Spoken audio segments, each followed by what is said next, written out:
जो equity system है, first pass the post system, उसके खिलाफ हैं। वो रीज़न है बहुत सारे। तो इसका पहला रीज़न जो हमारे हिसाब से इसमें मेजॉरिटिज्म होता है और बहुत सारे वोट्स वेस्ट हो जाते हैं और जो छोटी पार्टीज या छोटे ग्रुप्स होते हैं उनको मौका नहीं दिया जाता अपनी पार्टी बनाने का और उनके ओपिनियन जो है वो भी ज़ाया होते हैं। मतलब बहुत सारे लोग हैं जिनका वोट ज़ाया होता है और बहुत सारे लोग ये मतलब उनकी चॉइसेस वगैरह उनकी नहीं मानते।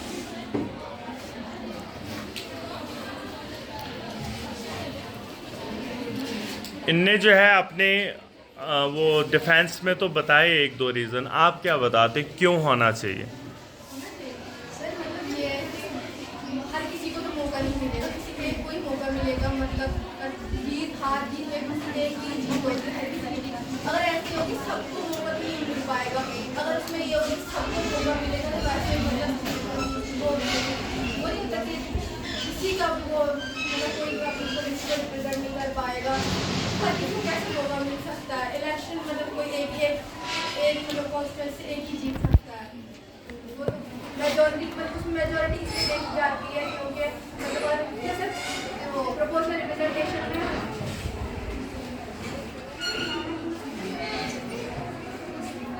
तो ये सिंपली है, लोगों को समझ में आता है। जैसे प्रोपोर्शनल रिप्रेजेंटेशन होती है, लोग मतलब जो इंडिया के लोग हैं इतने पढ़े लिखे नहीं है कि उसको समझ पाए कि इसमें क्या मतलब इसमें क्या सिंपल होता है। हम बोल रहे हैं कि मेजॉरिटेरियनिज्म होता है, इसमें हम ये बहुत सारे कह होते रहे हैं हैं। कि हम पीआर सिस्टम के फेवर में, हमने ये कहा ही नहीं। आप जैसे कि आपने दूसरा टॉपिक छेड़ा इसके बीच में, तो जैसे कि आप कह रहे हैं कि मतलब सबको मौका नहीं मिलता, तो क्यों नहीं मिलता? मिलना तो चाहिए। जैसे कि इंडिया में कहा जाता है फ्री एंड फेयर इलेक्शन और डेमोक्रेसी है, इसके हिसाब से इक्वालिटी सब में बढ़नी चाहिए, मतलब बराबर बराबर होनी और चाहिए। हर लेकिन आप इंसान की बात क्यों?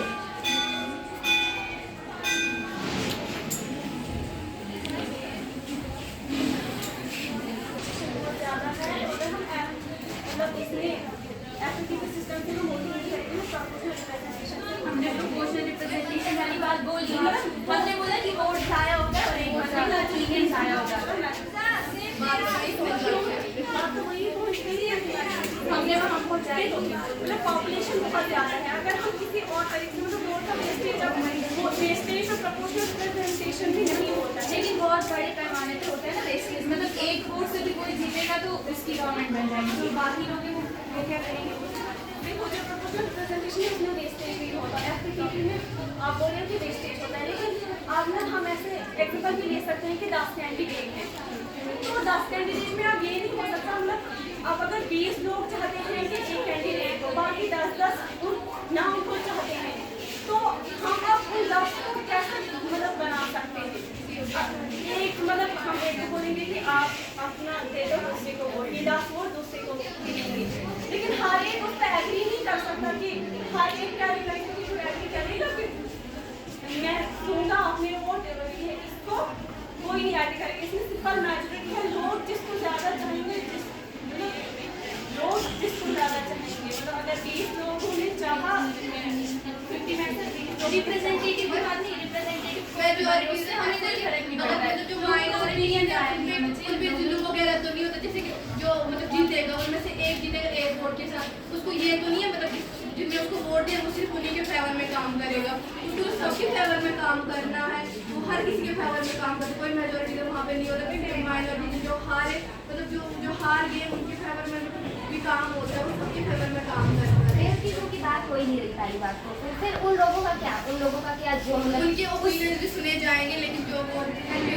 लेकिन वोट तो जाया होगा ना, वोट जाया नहीं होना चाहिए। हर किसी लोग का मतलब ओपिनियन उनका माना जाना चाहिए जो वो लोग चाहते हैं। जैसे उसमें किसी हो सकता है पर्सनल दुश्मनी हो या कुछ और भी हो सकता है कि उस रिप्रेजेंटेटिव को समझ नहीं पा रहे या उनकी बात समझ नहीं आ रही, फिर उन लोगों का क्या करेंगे? उनको जो पसंद ही नहीं है इक्वालिटी तो नहीं है ना।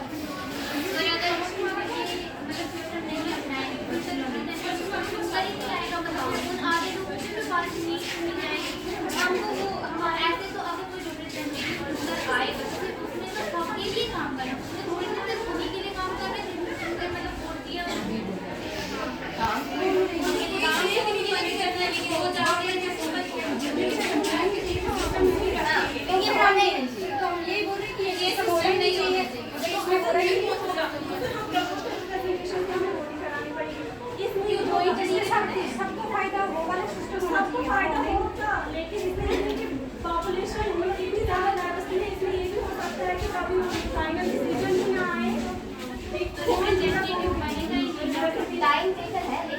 इक्वालिटी और जस्टिस तो मिलता है सबको, इसको इक्वालिटी है सब। तो अकॉर्डिंग टू यू आपके मतलब आप क्या चाहते हैं कि कौन सा सिस्टम होना चाहिए? हम सिस्टम की बात नहीं कर रहे हैं, हम बोल रहे हैं कि FGTP के फेवर में आप नहीं है, वो गलत है, उसमें इक्वालिटी नहीं है। जस्टिस नहीं मिलता हर एक इंसान। अगर आप किसी चीज के फेवर में नहीं हो इसका मतलब आप किसी और चीज के फेवर में आपको होना चाहिए ना। हम फेवर में ले जाएंगे कि सबको जस्टिस मिल जाए, सबको इक्वालिटी मिले इसके फेवर। सबके ओपिनियन की बात, उनकी बात सुनी जाए, उनके लिए कुछ कहा जाए, चाहे वो जितने भी कम लोग हो, 90 लोग किसी के फेवर में, 10 लोग किसी के फेवर में, लेकिन 10 लोगों का क्या होगा तो कुछ और मिलना ऐसा चाहिए। तो नहीं होता कि हमारे इंडिया में जो बाकी 10 लोग हैं उनकी सुनी ही नहीं जाती है। हमारे इंडिया की अलग बात है, हमारे इंडिया में 2 सिस्टम फॉलो करे जाते हैं, तो इस हिसाब से हमारा इंडिया स्टेबल है। तो अगर दूसरी कंट्री की बात करें जहाँ फिर वो की बात फॉलो करें, सिस्टम की बात करें, कंट्री की बात हाँ, अगर किसी मतलब दूसरी कंट्री में सिर्फ एफिलिएटेड सिस्टम फॉलो करा जाए, हम उसकी बात कर रहे हैं, हम इंडिया की बात कर ही नहीं रहे हैं। इंडिया की बात करी जाए तो हमारे इंडिया में तो दोनों सिस्टम फॉलो करे जाते हैं, पीआर सिस्टम और एफपीटीपी। तो इसके हिसाब से हमारी कंट्री स्टेबल है, तो इसके हिसाब से हमें हम चेंज करने सिस्टम की जरूरत बात है। कर रहे हम हैं, जिस सिस्टम की बात कर रहे हैं, तो दूसरी कंट्री में अगर एफपीटीपी फॉलो करा जाता तो मे बी वो इंजस्टिस करे और कंट्री पर डिपेंड करता है कि वो कौन सा सिस्टम की बात है, सिस्टम की बात नहीं। हम उनका लड़ किस पर है, कंट्री में नहीं लड़ रहे हैं, हम एफपीटीपी में लड़ रहे हैं। तो आप ये FGTP का है।